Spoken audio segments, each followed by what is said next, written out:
యెహోవా కొరకు సహనముతో కనిపెట్టుకుంటుని, నాకు చెవియొగ్గి ఆయన నమ్మర ఆలకించెను. నాశనకరమైన గుంటలో నుండి, జిగటగల దొంగ ఊబిలో నుండి ఏమండి ఎక్కడి నుంచి తీసినాడు? భయంకరమైన స్థితిలో నుంచి. అది జిగటగలిగిన దొంగ ఊబి అంటే లోకం అలాంటిది. లోకానుసారంగా జీవించి లోకానికి అప్పగించుకున్న తర్వాత లోకం మళ్ళీ బయటికి రానివ్వదు. అయితే ఆయన మన ఎదుకు వచ్చినాడు. విడిపించిన తర్వాత ఆయన ప్రేమను మనం అర్థం చేసుకుని మనం ఆయన వెంబడించాలి. దానికే సామెతల గ్రంథకర్త 12వ అధ్యాయం 11వ వాక్యము, తన భూమిని సేద్యపరుచుకునే వానికి. చూడండి, మనం అక్కడి నుంచి బయటకు వచ్చిన తర్వాత, దేవుడు విడిపించిన తర్వాత భూమి సేద్యపరుచుకోవాలి. భూమి అంటే హృదయం. అది ఇర్మియా గ్రంథంలో రాయబడి ఉంటుంది 17వ అధ్యాయంలో, హృదయం అనే మీ బీచి భూమిని దున్నుడి. బీడైపోయినాం, చిన్నవారము లోకంలో ఉన్నాము, లోకాంశంగా జీవించినాం, బీడైపోయినాం. ఈ బీడులో అన్నీ పోయినా కూడా, అన్ని దీన్ని సరి చేసినా కూడా ఒకటి మాత్రం దున్నుకోలేము. అర్థం చేసుకోండి. అన్నీ సరి చేసుకుంటాం, లోకాంశమైన శరీరం నుంచి, పాపం నుంచి, ధనాపేక్ష నుంచి, ఇవన్నీ నుంచి బయటకు వస్తాం. కానీ ఒకటి మాత్రం ఉంటుంది. దీన్ని మనం సరి చేసుకోవాలంటే దేవుని సన్నిధిలో హృదయాన్ని కుమ్మరించాలి. అంతవరకు దాన్ని సరి చేసుకోలేము. ఏంటో తెలుసు, అది నేను అనే స్వభావం.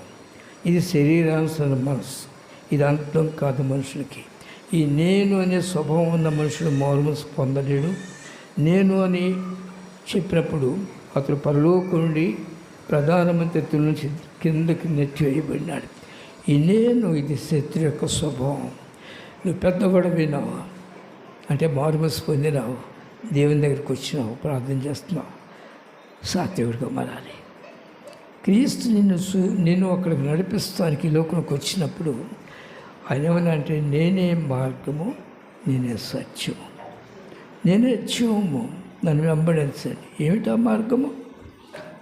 ఆయన నోరు తిరగలేదు. అన్నీ కలిగిన వాడే కానీ ఆయన నోరు తిరగలేదు.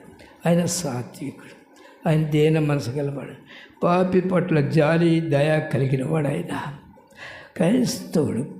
ఆయన క్రీస్తుతో ఉన్నప్పుడు నువ్వు దాన్ని జయించాలి. అయితే నువ్వు జయించడానికి నీకు భూమిని సిద్ధపరచుకోవాలి, సేద్యం చేయాలి. ఏం చేయాలా? నీ భూమిని సేద్యం చేయాలి. నీ భూమి ఎలా ఉంది? చిన్నతనం, దేవుని ఎందుకు రాకమనుపు దేంతో నింపబడింది? దేంతో? లోకానుసరణ ఆశలతో నింపబడినాయి. వీటి నుంచి బయటికి నువ్వు రావాలంటే ఏ మనిషి దేవుని సందులో తన సమయం అంతా గడుపుతాడు. ఆ మనిషి సమయం గడిపితే ఎలా బ్రతకాలి? పేసలరా, దేవుని ఎరిగిన ఎవ్వరు కూడా భయపడరు. దేవుని ఎరిగిన ఎవ్వరు కూడా దేని విషయం చింతించరు. ఎందుకంటే బైబిల్ చదువుతున్న నీ జీవితంలో దేవుని వాక్యం నీవు దాచుకుంటే, నా కుమారుడా, నా మాటలు నీ హృదయంలో దాచుకో. ఏం దాచుకోవాలి? దేవుని కార్యాలు నీవు మర్చిపోకూడదు. ఆయన దగ్గర జన సమూహాలు వచ్చారు, ఎంతోమంది వచ్చి కూర్చున్నారు, వేల సంఖ్యలో శ్రద్ధగా దేవుని వాక్యం వింటూ ఉన్నారు. వాక్యం వింటున్నప్పుడు వారికి ఈ లోకంలో ఇంకేం అర్థం గల ఆకలి కూడా వల్ల 3 దినములు అనుకుంటాను అయిపోయిన తర్వాత వీరికి ఆహారం పెట్టమని పిలుపుని పిలిచాడు. పిలుపు వీళ్ళకి ఆహారం సిద్ధపరుచున్నాడు. ఇంతమందికి ఈ సమయంలో నేను ఎక్కడ ఆహారం తేగలను అన్నాడు. అయితే దేవుని శక్తి తెలిసి కూడా దేవుని మాటకు విధేయత లేదు. అనేకులకు నీలో నుండి జీవమును నువ్వు పంచిపెట్టాలంటే నీవు దేవుని సన్నిధిలో కన్నీరు కార్చాలి, ఆయన సన్నిధిలో ప్రార్థన చేయాలి. ఇది సహనము. నీ భూమిని దున్నాలి. అతను ఆ మాట అన్నాడు. వెంటనే ఆంధ్రదేశ ప్రక్కకు వచ్చి నిలబడ్డాడు. విశ్వాసం స్థిరపడినవాడు. అయితే పిలుపుని విడిచిపెట్టలే. దేవుడు గుర్తుపెట్టిన తర్వాత అద్భుత కార్యాలు చేశాడు పిలుపు. బలహీనతలు ఉంటాయి. నువ్వు దేవుని దగ్గరికి వెళ్ళి ప్రార్థన చేయాలి.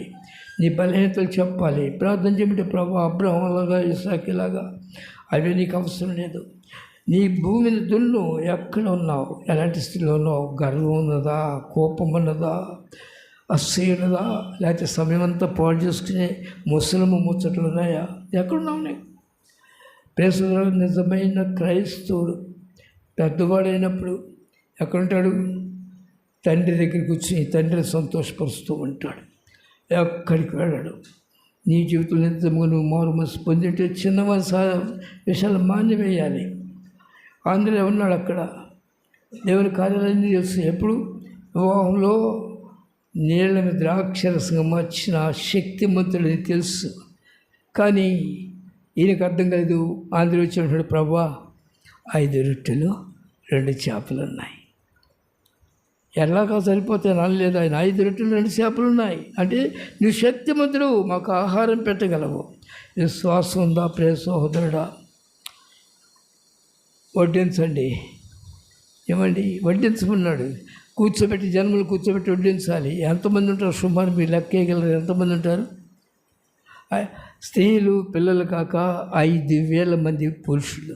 అంటే ఆ లెక్కను మీరు చూస్తే 8,000 మంది ఉంటారు. చూడండి, పురుషులకి డబుల్ ఉంటారు స్త్రీలు. వారికి మరి ఎంతమంది ఉంటారు? దేవుడు శక్తిమంతుడు, నా దేవుడు సమస్తం ఆయనవి. ఆంధ్రీయ విశ్వాసంతో పిలిచాడు, పెడదాం రండి. ఎవరు మాట్లాడలేదు. వాళ్ళందరూ కూర్చోబెట్టి పంచారు. ఎన్ని పంచారు?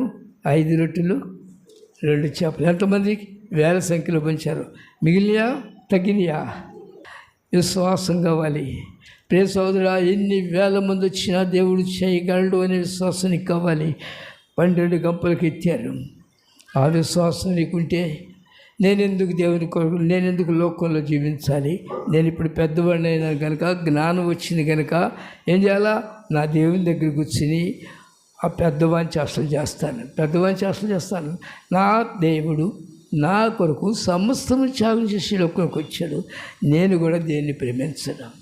ఎందుకంటే నాకు ఆకలి అయితే అన్నం పెట్టగలడు. ఆకాశ పక్షులను పోషిస్తున్నాడు, సింహ పిల్లలు పోషిస్తున్నాడు, నన్ను పోషించలేడా?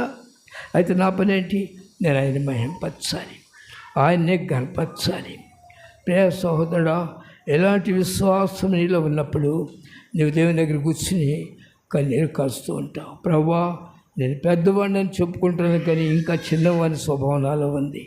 నేను స్వభావం, నేను అంటే దాని వెంట ఏముంటుంది? గర్వం ఉంది. గర్విష్ఠుడే నేను అంటాడు. లేకపోతే ఆయన నోరు తెరవలేదు. నీ డ్యూటీ ఏంటి? ఆయన నిన్ను పోషిస్తాడు.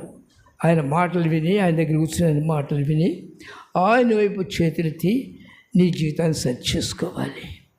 జిగటగలనాయుబి నుండి లేవానేతి జిగ